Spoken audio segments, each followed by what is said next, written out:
Jimmy is the guy who started this whole ball rolling, and without Jimmy, we wouldn't even have a New Jersey Surfing Hall of Fame, right, Jim? Jim's humble. I'm gonna tell you. I'm gonna toot your horn for you a little bit. All right.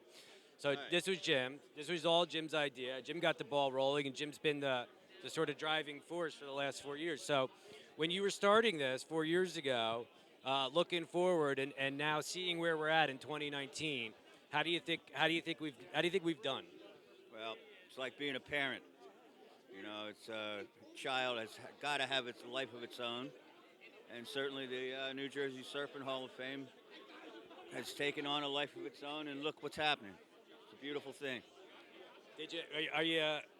It's got to be realistic to be 4 years down the road, and we really have to do at this point is do the work and announce the inductees and book the room. At this point, these guys come. They want to come every 2 years. It's an important part of the community now. How does that make you feel? Oh, absolutely fantastic.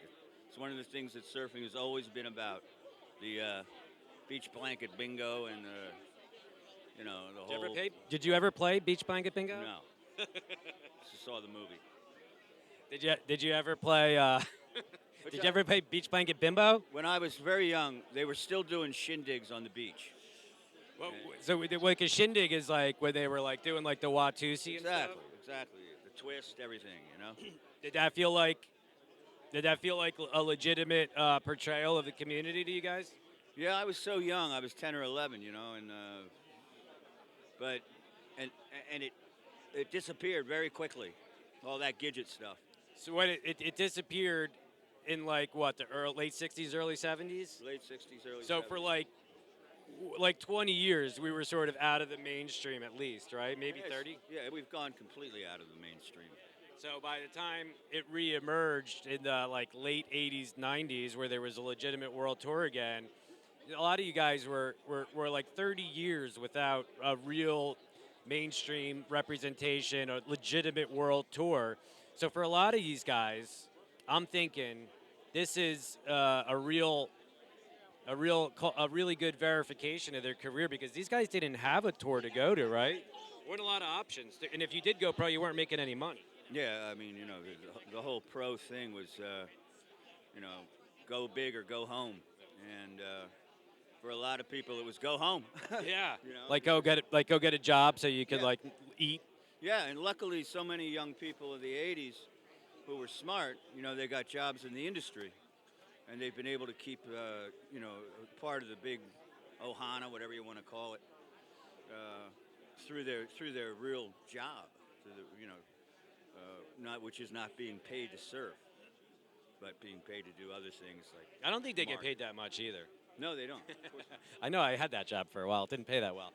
So, what do you think about the final, the 2019 induction class? Oh, fantastic class. Dennis Doyle was a legend when I was a Grom. Yeah, we're gonna find Dennis Doyle next. Joe Gratola. We gotta find Joe Gratola too. He was a competitor of mine in the early '70s. We cut our teeth together. I've seen you guys on a lot of ESA sheets together. Yeah. He was a real competitive guy. Always loved surfing with him, surfing against him. Ellie Keck, I tried to get her in on the first round. I remember. Yeah. So I'm really stoked to see her. Joe's wife, Lisa. She's been the backbone of the ESA for over 35 years. Yeah, she's my new favorite person. She's hysterical. She's a wonderful woman. Wonderful woman. She's funny. Yeah, she lives with Joe. Yeah.